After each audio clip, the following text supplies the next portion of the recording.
যাদের নামাজ পড়ার সময় দুনিয়াবি চিন্তা মনে আসে বা নামাজে অমনোযোগী তৈরি হয়, তারা ভিডিওটি শেষ পর্যন্ত দেখার অনুরোধ রইল। হযরত আলী রাদিয়াল্লাহু তাআলা আনহুর কাছে একজন ব্যক্তি এসেছে। তখন লোকটা বলল, হুজুর, আমার নামাজে মন বসে না। নামাজে দাঁড়ালে আমার দুনিয়াবি নানা চিন্তা আসে। হুজুর, আমার এই নামাজ কি আল্লাহ তাআলা কবুল করবেন? তখন হযরত আলী রাদিয়াল্লাহু তাআলা আনহা বলেছেন, না, তোমার নামাজ কবুল হবে না। তখন লোকটা মনে অনেক কষ্ট নিয়ে চলে যাচ্ছেন। এমন সময় রাসূল সাল্লাল্লাহু আলাইহি ওয়াসাল্লাম এসে হযরত আলী রাদিয়াল্লাহু তাআলা আনহুকে জিজ্ঞাসা করলেন, ইয়া আলী, আপনার কাছে লোকটা কেন এসেছিল? এসে দেখি মন খারাপ করে চলে গেল। কেন, কি হয়েছে, আমাকে বলুন। তখন আলী রাদিয়াল্লাহু তাআলা আনহু বলেন, তিনি আমার কাছে জানতে এসেছেন যে নামাজে দুনিয়াবি চিন্তা আসলে নামাজ হবে কিনা। আমি বলেছি, না, তোমার নামাজ কবুল হবে না।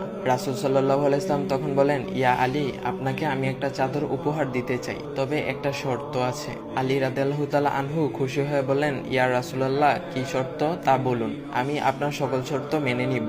বুঝতেই তো পারছেন রাসূল সাল্লাল্লাহু আলাইহি ইসলামের চাদর বলে কথা। তখন রাসূল সাল্লাল্লাহু আলাইহি ইসলাম বললেন, ইয়া আলী, আপনি যদি এই মুহূর্তে 2 রাকাত নামাজ একনিষ্ঠভাবে পড়তে পারেন দুনিয়াবি সকল চিন্তা দূর করে, তাহলে আমি আপনাকে সেই চাদরটি উপহার দেব। আলী রাদিয়াল্লাহু তাআলা আনহু বলেন, এটা তো সাধারণ ব্যাপার। আলী রাদিয়াল্লাহু তাআলা আনহু তখন নামাজে দাঁড়িয়ে গেলেন আর তিনি নামাজ পড়তে শুরু করলেন। এমন সময় তার মনের মধ্যে শুধু ভাবনা চিন্তা আসতে শুরু করলো, আচ্ছা, আমাকে যে রাসূল সাল্লাল্লাহু আলাইহি ইসলাম যে চাদরটা দিবেন, সেটা কি ফাতিমার চাদর নাকি রাসূল সাল্লাল্লাহু আলাইহি ইসলামের? আচ্ছা, চাদরখানা দেখতে কেমন হবে? এই বিভিন্ন বিষয় নিয়ে ভাবতে লাগলেন। তিনি ভুলেই গেছেন যে দুনিয়াবি চিন্তা নামাজে আনতে রাসূল সাল্লাল্লাহু আলাইহি ইসলাম নিষেধ করেছেন। এর মধ্যে আলী রাদিয়াল্লাহু তাআলা আনহুর নামাজ পড়া শেষ। আলী রাদিয়াল্লাহু তাআলা নামাজ শেষ করে রাসূল সাল্লাল্লাহু আলাইহি ইসলামকে বলতেছেন, ইয়া রাসূলুল্লাহ, আমি আপনার শর্ত মেনেছি, এখন আমাকে চাদরখানা উপহার দেন। রাসূল সাল্লাল্লাহু আলাইহি ইসলাম বলেন, ইয়া আলী, আপনি কি একনিষ্ঠভাবে দুনিয়াবি চিন্তামুক্ত ছাড়া 2 রাকাত নামাজ পড়েছেন? তখন আলী রাদিয়াল্লাহু তাআলা আনহা মুচকি হেসে বললেন, না ইয়া রাসূলুল্লাহ, আমি আপনার চাদর নিয়ে অনেক কিছুই ভেবেছি।